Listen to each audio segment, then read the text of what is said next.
یا برین جو information accumulate کر لیتا ہے وہ سب کا سب ایک مرکز بن تو یہ جاتا ہے، دونوں میں فرق ہے. وہ ایک نالج کہتے ہیں. لیکن اسلام اس نظریے کو نہیں لیتا ہے. اچھا، اسلام سے پہلے میں ایک بات عرض کر دوں کہ منطق، علم منطق جو بہت اہم ہے، لاجک جو لاجک ہے، جو کہ آپ کا اس سے فلسفے کا ایک مقدمہ ہے، تو وہاں پر نالج کا ایک الگ تصور ملتا ہے. علم منطق میں نالج کہتے ہیں حصول و صورت الشیء فی الذہن، یعنی کسی چیز کا ریفلیکشن ذہن میں ہونا، کسی شے کی تصویر ذہن میں آنا. یہاں سوال یہ ہوتا ہے کہ یعنی کیا مطلب، انسان کسی چیز کو دیکھتا ہے یا جانتا ہے، پھر اس کی ایک خاکہ بنا لیتا ہے. مثال کے طور پر میں آپ کے سامنے ابھی کتاب کہوں تو آپ کی شکل میں ایک خاکہ ایک کتاب کا آپ کے ذہن میں آ جائے گا. تو منطق اس کو علم گردانتی ہے. علم منطق جو لاجک ہے وہ اس کو علم گردانتی ہے. لیکن یہاں مسئلہ یہ ہے کہ علم منطق لاجک جو ہے وہ کسی شے کے تصویر کو ذہن میں آنے کو علم کہتی ہے، تو اس کا مطلب یہ ہے کہ وہ سینسس پر ڈیپینڈ ہوتی ہے. یعنی جو ہمارے سینس جن چیزوں کو ہم کشف کرتے ہیں، جن چیزوں کا ہم مشاہدہ کرتے ہیں یا جن چیزوں کا ہم تجربہ کرتے ہیں، علم منطق کی نگاہ میں علم جو ہے وہ صرف وہاں تک محدود ہے.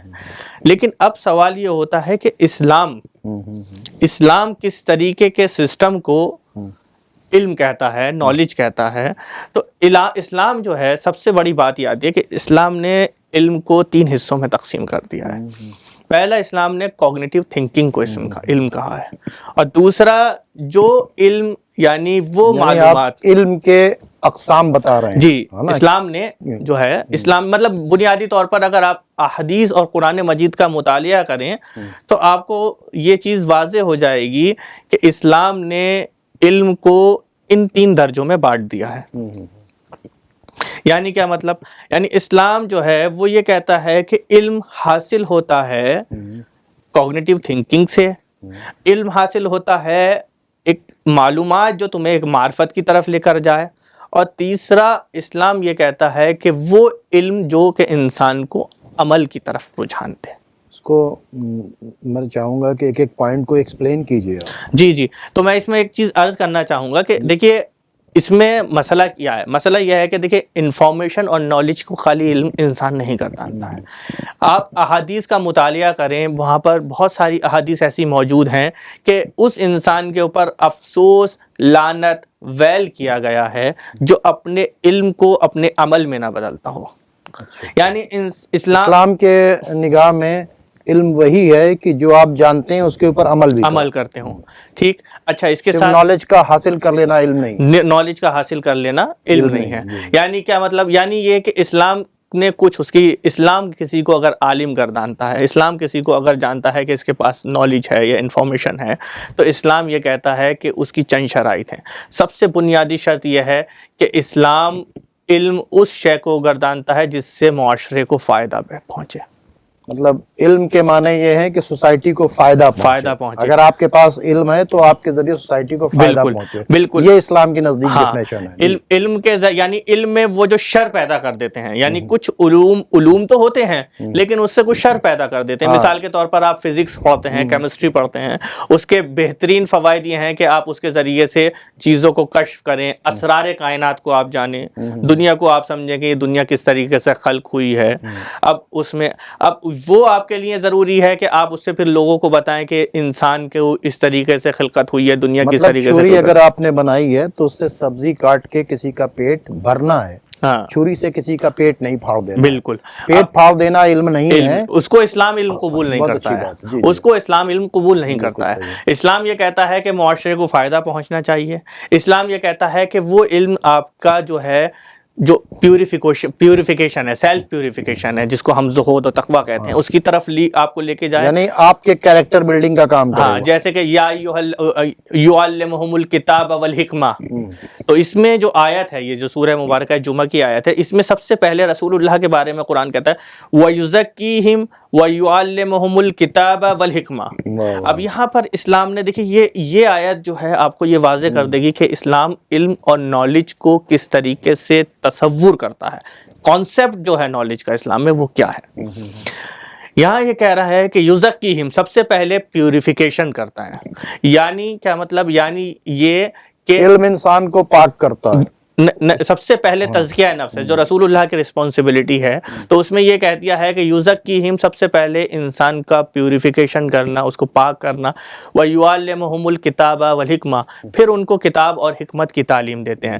تو یہاں سب سے چیز جو گراں قدر، سب سے قیمتی چیز جو سمجھ میں آتی ہے وہ یہ آتی ہے کہ سب سے پہلے آپ کو اپنی مورلز، ایتھکس، اپنی اخلاقی معیار کو درست کرنا پڑے گا، تاکہ جو علم آپ اس سے حاصل کر رہے ہیں اس سے معاشرے کو نفع پہنچے نہ کہ نقصان پہنچے۔ سب سے پہلے تو علم سے ہم اپنے آپ کو پہلے سنبھالیں، صحیح کریں، غلط تو نہیں کہہ رہے ہیں، جی پھر اس کے بعد اس سے معاشرے کو فائدہ پہنچے۔ بالکل، معاشرے کو فائدہ پہنچے۔ اب دیکھیے بہت سارے علوم ہوتے ہیں، بہت سارے لوگ، اب مثال کے طور پر قرآن مجید کا مطالعہ آپ بھی کرتے ہیں، قرآن مجید کا مطالعہ دوسرے لوگ بھی کرتے ہیں۔ ایک انسان صرف اس نظریے سے قرآن مجید کا مطالعہ کرے کہ وہ صرف معاشرے میں فساد پھیلانا چاہتا ہے بنام قرآن، تو وہ کیا کرے گا، ساری قتال کی آیات نکال لے گا، اور نکالنے کے بعد میں یہ کہے گا یہ ہے یہ ہے یہ ہے، لیکن در حقیقت قرآن مجید کو سمجھنا ہے تو پھر اس کو مکمل طریقے سے پڑھیں اور احادیث اہل بیت کی روشنی میں اس کو پڑھیں۔ سب سے بڑی بات چیت ہے کہ صرف آیت نکال کر قتال کی نہیں، یہ آیت کیوں آئی، کس وجہ سے آئی، کیا سچویشن تھی، ٹھیک ہے، بالکل، کس نے کیا کیا تھا، اس کے ری ایکشن میں کیا کہا گیا ہے، وہ ساری چیزوں کو جاننا ضروری ہے۔ اور یہ نہ جاننے کی وجہ سے لوگ اس قتال کی آیتوں کو نکالنے کے بعد جو ہے آج بتا رہے ہیں کہ خدا نہ خواستہ قرآن جو ہے جو انسانوں کے خون کو بچانے کی بات کر رہا ہے، اس کو بتا رہے نہیں، انسانوں کی جان لینے کی بات کر رہا ہے۔ جی میں چاہوں گا کہ کنٹینیو کریں اپنی بات۔ تو اب یہاں پہ اب جو یہاں پہ ہمیں چند نکات ہیں، جیسے کہ ہم نے شروع میں عرض کیا ہے کہ کوگنیٹیو تھنکنگ، یعنی اسلام جو ہے ایک پریکٹس، ایک پروسیس کو چاہتا ہے کہ جس کے تھرو نالج جنریٹ ہو، ٹھیک ہے۔ جیسے قرآن مجید میں آپ نے مطالعہ کیا ہوگا، قرآن مجید ہمیشہ دعوت دیتا ہے ان لوگوں کو جو تعقل کرتے ہیں، جو کہ انالائز کرتے ہیں چیزوں کو، جو کہ جن کے اندر مادہ موجود ہے، طاقت موجود ہے چیزوں کو کمپیریٹیو اسٹڈی کرنے کی، جن کے اندر موجود ہے چیزوں کو کشف کرنے کی۔ تو پہلا تو اسلام یہ چاہتا ہے کہ اگر تم نالج چاہتے ہو تو نالج کے لیے کیا کرو، سب سے پہلے اپنے برین پہ پریشر ڈال کر، یعنی اپنے برین کو یوز کرو اور اس کے ذریعے سے چیزوں کو کشف کرو، یعنی عقل کا استعمال کرو۔ کہا کہ افلا یعقلون، کیوں عقل کا استعمال نہیں کرتے؟ بالکل، افلا یتفکرون، کیوں فکر نہیں کرتے؟ افلا یتدبرون القرآن، کیوں قرآن کی گہرائی میں جا کر نہیں سوچتے؟ ام علی قلوب اقفالها، کیا ہم نے تمہارے دلوں پر تالے لگا دیے؟ جی، تو یہی چیز ہے۔ یعنی مثال ہم نے کسی مدرسے میں یا کسی یونیورسٹی میں علم حاصل کیا، اس کا مطلب یہ نہیں ہے کہ ہم نے جو پڑھا ہے وہ بیٹھ گئے، نہیں، بلکہ اسلام کیا کہتا ہے، کانسیپٹ اسلام کا یہ ہے کہ آپ نے جو علم حاصل کیا ہے اس کو اینالائز کرو، اس کو تم کمپیئر کرو دوسری چیزوں سے، اور پھر اس میں تیسرا چیز کو اخذ کرو، نتیجے کو نکالو ایک۔ اب جیسے مثال کے طور پر جیسے قرآن مجید کہتا ہے کہ کیا تم نے نہیں دیکھا اونٹ کی طرف، الی الابل کیف خلقت، کیا تم نے نہیں دیکھا کہ اونٹ کو کیسے خلق کیا گیا ہے؟ اب اس میں ایک بات آپ سے کہہ دوں کہ ایک سید جمال الدین اسد آبادی کی ایک بار بہت مشہور ہے یہ، انہوں نے اپنے اس میں رسالے میں لکھا ہے انہوں نے کہ انسان جو ایک طالب علم ہے ہمارے مدرسے کا آج کا، وہ پوری رات بیٹھ کر ایک کتاب جو اصول پر یا فقہ پر لکھی ہوگی، پوری رات میں یہ عہد کر لے گا کہ یہ میں مطالعہ کر لوں، ایک موم بتی جلائے گا اور اس عہد کے ساتھ کہ میں اس رات اس کتاب کا مطالعہ کر لوں، پوری رات میں وہ کتاب پڑھ لے گا، لیکن وہ یہ نہیں دیکھے گا کہ اس موم بتی میں وہ شعاع کیوں نکل رہی ہے، اس سے وہ دھواں کیوں نکل رہا ہے، وہ کیوں کم ہوتی جا رہی ہے، اور وہ کس طریقے سے اپنے عروج پر پہنچی اور زوال پر پہنچی، یعنی جو اس میں سائنٹیفک چینجز ہیں اس کی طرف کیوں اس کا ذہن تدبر نہیں کیا اس نے۔ ہاں، تو جو ہمارا حلقہ ہے اطراف کا، وہ ہمیں خود بتا رہا ہے کہ ہمیں چیزوں کے بیچ میں اینالائز کرنا چاہیے۔ تو اسلام جو کہتا ہے وہ یہ کہتا ہے کہ علم وہ ہے جو ایک پروسیس سے نکل کر ایک نتیجہ آپ کے حوالے کرے۔ ڈگری کا نام ہی صرف فقط علم نہیں۔ اور اچھا دوسری چیز کیا ہے؟ دوسری چیز جیسے قرآن مجید میں ہم نے بھی دیکھا ہے کہ اسلام یہ کہتا ہے کہ جو ہم نے تعقل ہے، یعنی علم جو ہے، علم آپ کو جو حاصل ہو رہا ہے وہ آپ کو معرفت کی طرف لے کر جائے، ٹھیک ہے، اور اس کے بعد کیا ہے، علم آپ کو عمل کی طرف لے کے جائے، تب وہ سکسیسفل ہے نالج۔ اب یہاں ہمیں یہ دیکھنا ہے کہ ریسورس، سوال یہ آتا ہے معرفت سے کیا مراد ہے؟ ذرا سا میں چاہوں گا کہ جی معرفت کے سلسلے میں میں عام فہم لوگوں تک بات پہنچا رہا ہوں، تو میں چاہوں گا کہ وہ بھی آپ پہلے دیکھیے معرفت کا مسئلہ یہ ہے کہ میں یہاں پہ عرض کر دوں، آپ نے سوال بیچ میں بہت اچھا قائم کر دیا ہے کہ علم ہے، دیکھیے درجے ہیں، علم ہے، اس کے بعد حکمت ہے، اس کے بعد معرفت ہے۔ ڈاکٹر صاحب میں کہنا چاہ رہا تھا، چونکہ آپ نے جب حکمت کی بات چیت کی تو میں چاہوں گا حکمت کو بھی، معرفت اور حکمت دونوں چیزوں کو آپ ایکسپلین کریں۔ بالکل، دیکھیے علم کیا ہے؟ علم ہے کہ انفارمیشن کا ایکیومولیشن ہو جانا آپ کے پاس، ٹھیک ہے؟ وزڈم یا حکمت وہ ایک بہت قیمتی چیز ہے، جس میں خداوند عالم نے کہا ہے من یؤتی الحکمہ، جس کو حکمت دے دی گئی اس کو بہت کچھ عطا کر دیا گیا، یعنی اللہ نے کہا ہے کہ اس کو ایکسٹریم گڈ ہم نے دے دیا ہے جس کو حکمت دے دی ہے۔ تو حکمت ایک بہت بڑی چیز ہے، لیکن اب یہ سوال آتا ہے کہ حکمت اور اس علم میں جو نالج ہے اس میں ڈفرینشیٹ کیسے کریں، ہم ان کو دونوں کو امتیاز کیسے کریں؟ تو اس میں امتیاز کرنے کا اس میں یہ ہے کہ دیکھیے علم صرف نالج کا نام ہے، حکمت آپ کے اندر وہ کمال پیدا ہو جانا، یعنی آپ کے ذہن یا آپ کی تھنکنگ یا آئیڈیالوجی اس معیار پر پہنچ جائے کہ آپ اگر کسی ان نون چیز کو یا کسی ایک ایسی چیز کو دیکھ رہے ہیں تو آپ اس کے فیوچر کو بھی فور کاسٹ کر سکیں، آپ کے نگاہ میں آ جائے کہ اس کا نتیجہ کیا ہوگا۔ اور یہ بھی تو ہو سکتا ہے، میں پوری بات کہہ دوں اپنی حکمت کے لیے، اس کے تحت آپ اپنی جو پریکٹیکل پالیسی ہے، جو آپ اپنا عمل ہے یا اپنا جو ایجنڈا ہے یا اپنی جو اسٹریٹجی ہے وہ آپ تیار کر سکیں۔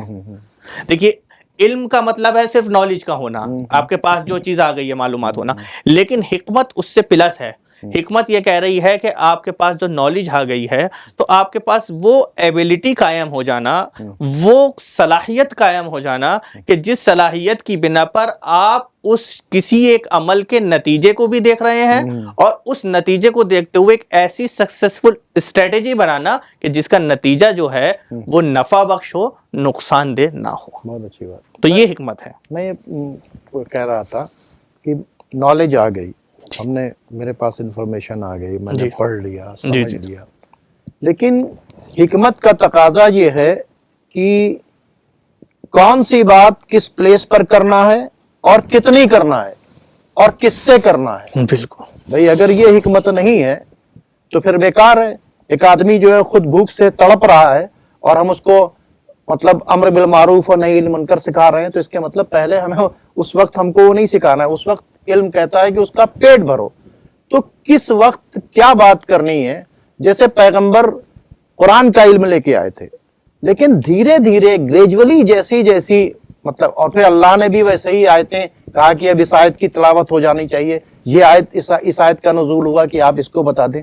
تو حکمت کا تقاضا یہ ہے، نالج تو ان کو کمپلیٹ تھی کہ کب کیا بات کہنی ہے اور کس طرح سے انسان کو ترقی کی طرف لے جانا ہے، لیکن ڈاکٹر صاحب معرفت کی جو بات چیت تھی وہ ابھی ادھوری رہ گئی۔ جی اب دیکھیے آپ نے اس میں یہ ایک پیرالل ہے، یہ ایک مطلب ایک طریقے سے یہ کہا جائے کہ اسٹیپ بائی اسٹیپ ہیں یہ چیزیں۔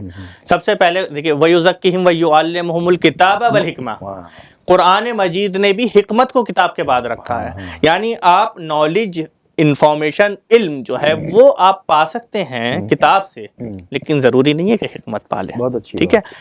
لیکن جو معرفت ہے اس کا درجہ کتاب، حکمت، پھر معرفت ہے، یعنی آپ کے پاس کتاب ہے، حکمت ہے، پھر آپ کے پاس معرفت ہوگی۔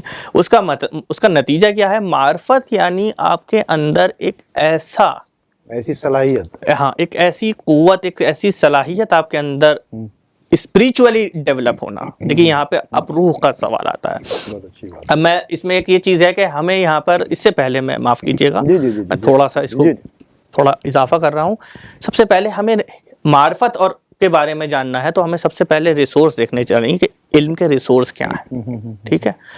منابع کیا ہیں علم کے، مصادر کیا ہیں، علم جو ہمیں آ رہا ہے، نالج جو آ رہی ہے وہ کہاں سے آ رہی ہے، کس چیزوں کو یعنی نالج، علم کیا ہے، اس کے ریسورس کیا ہے، ہاں ٹھیک ہے، اس کے ریسورس کیا ہیں۔ دیکھیے ریسورس کے بارے میں اگر ہم دیکھیں، جیسے کہ میں نے ابھی شروع میں عرض کیا تھا، پلیٹو کیا کہہ رہا ہے کہ ریکلیکشن آف پریویس انفارمیشن، وہ نالج ہے، یعنی پرانی چیزوں کو وہ کیا اس کو تھوڑا سا وضاحت کریں تو یعنی پلیٹو یہ کہہ رہا ہے کہ جو ہماری روح کے پاس معلومات ہے، یعنی وہ انسان کی روح کو اس کے جسم سے پہلے جانتا ہے، اور کہتا ہے کہ روح کے پاس پہلے سے معلومات ہے، ہمیں وہ دوبارہ سے ریکلیکٹ کرنی ہے، دوبارہ سے اس کو حاصل کرنا ہے۔ تو ایک تو سورس یہ ہو گیا کہ ہماری سول جو ہے پلیٹو کی نگاہ میں ہماری سول جو ہے وہ سورس ہے نالج کا، ٹھیک ہے۔ اچھا ماڈرن فلاسفرز میں سے جیسے کہ ڈیکارٹ اور کانٹ، یہ لوگ جو ہیں ان کو اگر آپ دیکھیں یوروپین بہت اچھے بڑے فلاسفرز ہیں، تو ان کے یہاں پر آپ کی یہ بہت اچھی بات ہے کہ آپ بیچ بیچ میں جو ہے جو فلاسفرز کی اور جو دنیاوی ایکسپرٹس ہیں ان کی بھی باتوں کو رکھتے ہیں اور اسلام کا بھی رکھتے ہیں۔ بالکل ڈاکٹر صاحب بہت اچھا طریقہ ہے آپ کا۔ اصل میں در حقیقت میں اس نظریے سے بہت متاثر ہوں کہ کسی بھی علم کو اس کی جو معراج ہے یا کسی بھی نالج یا کسی بھی ایریا آف اسٹڈی میں آپ اس کو بہتر طریقے سے تب سمجھ سکتے ہیں جب آپ فلسفے سے جڑے ہوئے ہیں، وہ آپ کا دل اور روح دونوں کو روشن کر سکتا ہے۔ تو اب یہاں پر یہ ہے کہ ڈیکارٹ اور کانت یہ کہتے ہیں کہ دو طریقے کے سورس ہیں ان کے نالج کے۔ وہ کہتے ہیں کہ نالج جو ہے ہمارے سینسز سے جو آتی ہے، ٹھیک ہے، اور دوسرا یہ ہے کہ ہمارا انیٹ نیچر جو ہے یعنی ہمارا باطن، نالج ہم کو چھونے سے، چکھنے سے، دیکھنے سے، سونگنے سے، سننے سے بھی آتی ہے، ہوا سے خمسہ، ہوا سے خمسہ سے، ٹھیک ہے۔ وہ یہ کہتے ہیں کہ نالج کے ان کے یہاں تصور یہ ہے کہ نالج کے دو سورسز ہیں۔ پہلا سورس کیا ہے کہ ہمیں نالج حاصل ہوتی ہے ہوا سے خمسہ کے ذریعے سے، دوسرا سورس یہ ہے کہ ہمارا ذہن جو ہے وہ نالج کو درک کرتا ہے، وہ نالج کو لیتا ہے۔ یعنی کیا مطلب، ہمارے جو سینسز ہیں وہ تمام قسم کے نالج کو درک نہیں کر سکتے، وہ کلیکٹ کر سکتے ہیں، پھر اس کے بعد فکر کر کے ہی کوئی نتیجہ دیا جا سکتا ہے۔ جی نہیں، یہاں ایک چیز ہے کہ وہ تمام قسم کی نالج کو کلیکٹ نہیں کر سکتے، اسی لیے اللہ نے ایک صلاحیت دی ہے جو کہ ادراک جس کو ہم کہتے ہیں، جو ہمارا انیٹ نیچر ہے، اس کے تھرو بھی بہت ساری نالج ہمیں گین ہوتی ہے، بہت ساری نالج ہم حاصل کرتے ہیں، ٹھیک ہے۔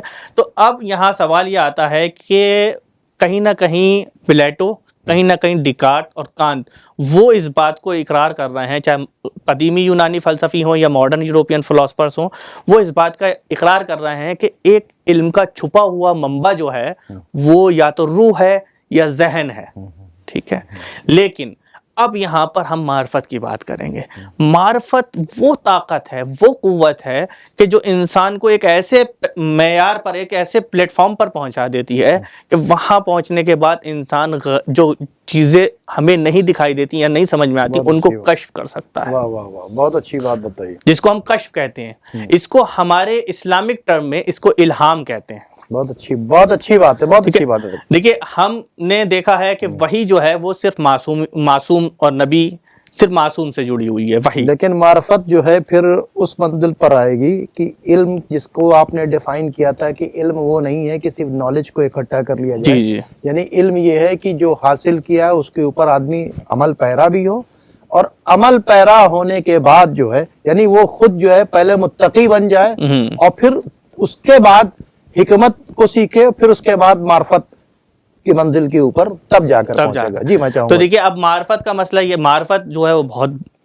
آخری مرحلہ ہے ہماری گفتگو میں۔ اس میں تو معرفت کے یہاں یہ ہے کہ معرفت کسی انسان کے پاس اگر کوئی درجہ معرفت پر پہنچ جاتا ہے تو وہ جو ہڈن ہے، جو چھپا ہوا ہے، وہ اس کو کشف کر سکتا ہے، وہ آپ کے سامنے وہ لا سکتا ہے۔ اچھا اس کا فارمولہ کیا ہے؟ میں چاہوں گا ڈاکٹر صاحب اپنے جواب میں اس کو بھی جوڑ لیجئے گا کہ اسلام کس ریسورس کو پروموٹ کرتا ہے۔ جی میں چاہوں گا کہ اپنے اس جواب میں اس کو بھی جوڑ لیجئے۔ بالکل میں انشاءاللہ اس کو بھی میں اس پہ بھی گفتگو کرتے ہیں کہ دیکھیے معرفت کا جو ہے، معرفت میں انسان جو کشف کر رہا ہے غیب کو، اس طاقت کو اسلام جو ٹرم دیتا ہے، اسلام جو اصطلاح دیتا ہے وہ الہام کی دیتا ہے۔ یعنی الہام انسان اپنا سیلف پیوریفیکیشن کرے، اپنے نفس کو پاک کرے، بالکل زہد اور تقوی کے معیار پر پہنچ جائے، تو انسان کے اندر ایک ایسا طاقت، ایک ایسی ایبیلٹی پیدا ہو جاتی ہے جو کہ اس کو معرفت کے درجے تک پہنچا دیتی ہے، اور وہاں پر الہامی طاقت یعنی ایک طریقے سے غیبی میسج خدا کا اس کے ذہن پہ پہنچتا ہے، جس کے ذریعے سے وہ بہت بہتر طریقے سے دنیا کو سمجھ سکتا ہے اور دنیا میں لوگوں کی بھی ہدایت کر سکتا ہے۔ اب یہاں سوال یہ ہے کہ جو معرفت کے درجے پر پہنچتا ہے وہ انسان، اس کے بارے میں گارنٹی ہے کہ وہ انسان اپنے علم سے صرف لوگوں کو فائدہ ہی پہنچائے گا، نقصان نہیں پہنچائے گا۔ سب بہت اچھے رخ پر ہماری بات چیت آ گئی کہ انسان جو ہے، ٹھیک ہے، دنیا کا کوئی بھی انسان ہو، اس کے پاس دو طرح کے سگنل آ رہے ہیں، جی ایک مس گائیڈ کرنے والا اور ایک گائیڈ کرنے والا، ٹھیک ہے۔ جی اس کے مطلب اگر انسان علم حاصل کر لیتا ہے تو علم کے مطلب یعنی کہ اچھائی کو حاصل کر لینا اور اس کے اوپر عمل بھی کرتا رہتا ہے، تو پھر وہ کون سا سگنل ریسیو کرنے لگتا ہے؟ گائیڈ کرنے والا سگنل ریسیو کرتا ہے، اور مس گائیڈ کرنے والے سگنل کو اپنے قریب نہیں آنے دیتا ہے۔ تو جو مس گائیڈ کرنے والے سگنل کو اپنے قریب نہیں آنے لگتا ہے وہی معرفت کی منزل پر، اسی کے ساتھ کنیکٹیوٹی ہوتی ہے۔ بالکل، دیکھیے اب آپ نے جو بات کی ہے وہ ہدایت کے لیے کی ہے، تو ہدایت کا مسئلہ یہ اس میں ہدایت ہے، اس میں آپ نے حدیث سنی ہوگی، افضلکم ایمانا من عرفکم بنفسہ، جو تم میں سب سے زیادہ ایمان میں وہی سالڈ ہے، وہی پختہ ہے جو اپنے نفس کی جتنی زیادہ معرفت رکھتا ہے۔ آپ نے یہ بھی حدیث سنی ہوگی کہ انسان جو ہے وہ پوری عالم کا مظہر ہے، پوری کائنات کا مظہر ہے، اور حدیث میں ہے کہ انسان کے اندر اللہ نے کائنات کے ہر راز کو ودیت کر دیا ہے، پوشیدہ کر دیا ہے۔ بہت اچھی بات، ٹھیک ہے، اب یہ بات آ گئی ہے تو میں عرض کر رہا ہوں یہاں پر، انسان کے اندر اللہ نے کائنات کے ہر جتنے بھی کائنات کے راز ہیں، اسرار ہیں، وہ اللہ نے انسان کے اندر پوشیدہ کر دیے ہیں۔ اگر انسان صرف اپنی ذات کے بارے میں غور کرے اور سوچے تو وہ اللہ کی معرفت بہتر سے بہتر حاصل کر سکتا ہے۔ تو حضرت علی نے یہ تو کہا ہے کہ جس نے اپنے نفس کو پہچانا اس نے اپنے رب کو پہچانا۔ من عرف نفسہ فقد عرف ربہ۔ بہت اچھی بات۔ ہاں، تو اس میں یہ ہے کہ اب یہ کس طریقے سے دیکھیے، اگر آپ ماڈرن سائنس دیکھیں، بے شک سائنس سے ہمیں تو بہت خوشی ہوتی ہے اس کی ترقی سے، کیونکہ ہمیں احادیث، کیونکہ یہ ٹاپک بہت بڑا ہے، میں چاہوں گا کہ دونوں کو کمپیئر کرتے ہوئے آپ اپنے پیغام کو دیں، چونکہ وقت بھی کم ہے۔ بالکل بالکل، میں آخری بات یہاں پہ کہہ رہا ہوں، جو معرفت کی بات میں آخری بات میں تو معرفت جو انسان کا وجود ہے، آپ اگر ماڈرن سائنس میں دیکھیں تو انسان کے وجود یعنی یونیورس، جو بگ بینگ ہے، آپ دیکھیں تو بگ بینگ میں ایک طریقے سے جو ایکسپلوژن ہوا ہے، اس ایکسپلوژن کے بعد جو کچھ ایلیمنٹس ہیں جیسے کہ ہائیڈروجن اور ایتھلین، لیتھیم، ہائیڈروجن اور لیتھیم، ایتھلین تو کیمیکل ہوتا ہے، ہائیڈروجن اور لیتھیم، تو یہ جو مین ایلیمنٹس ہیں یہ انسان کے اندر موجود ہیں۔ اور اب آپ مطالعہ کریں اگر تو آپ دیکھیں گے کہ کائنات کے اندر جتنے بھی، چاہے وہ خلائی ایلیمنٹس یا زمینی ایلیمنٹس، انسان کے وجود میں کہیں نہ کہیں موجود ہیں۔ انسان کے اندر سب کچھ ہے، ٹھیک ہے، تو انسان کے وجود میں پوری دنیا پوشیدہ ہے، اور جو سائنس آج کہہ رہی ہے کہ انسان کے وجود میں پوری دنیا پوشیدہ ہے، اللہ معصومین علیہ السلام نے اس کو پہلے ہی بتا دیا ہے کہ تمہارے اندر پوری کائنات پوشیدہ ہے، یہ تمہارے اوپر ہے کہ تم اپنے اوپر کتنا غور کر کے اس کو کتنا پالو۔ تو لہٰذا ہم یہ بس جو ہمارا پوری بحث کا ایک لب لباب ہے وہ خاکہ اس طریقے سے ہے کہ علم انسانیت، اسلام اس علم کو قبول کرتا ہے جو انسانیت کو پروموٹ کرے، جو انسانیت کو پروٹیکٹ کرے۔ اسلام اس علم کو قبول کرتا ہے جو کہ انسان اپنے معلومات اور جو نالج گیدر کی ہے اس کے تھرو اللہ کی معرفت حاصل کرے۔ یعنی اسلام یا اللہ صرف انسان کو عالم نہیں دیکھنا چاہتا، وہ ایک حکیم بھی دیکھنا چاہتا ہے اور ایک عارف بھی دیکھنا چاہتا ہے۔ تو لہٰذا ہم بس یہاں پر اپنی بات میں یہی کہیں گے آخر میں کہ دنیا بہت سارے علوم کو نالج تصور کرتی ہے، لیکن اسلام نے ان علوم کو اور ان کو نالج تصور یا قبول کرنے سے پہلے یہ کہہ دیا کہ ہر علم جو انسانیت کو فائدہ دے وہ علم ہے، جو معاشرے میں سکون دے وہ علم ہے، اور جو انسان کو عمل کی طرف لے کے آئے، کیونکہ انسان اس کو بھی علم نہیں، اسلام اس کو بھی علم قبول نہیں کرتا جو انسان کو عمل کی طرف نہ رغبت دے یا بے عمل انسان ہو، اور جو انسان کو تعقل، عقل کی طرف لے کر آئے اور حکمت اور فلسفے اور آپ کو معرفت الہی دے۔ ناظرین، چونکہ اب بالکل گنجائش نہیں ہے ساری باتوں کو سمیٹ کر اگر دیکھا جائے کہ اگر ہیومن ویلیوز کا پروٹیکشن کرنا ہے تو اسلام نے جس علم کی بات چیت کی ہے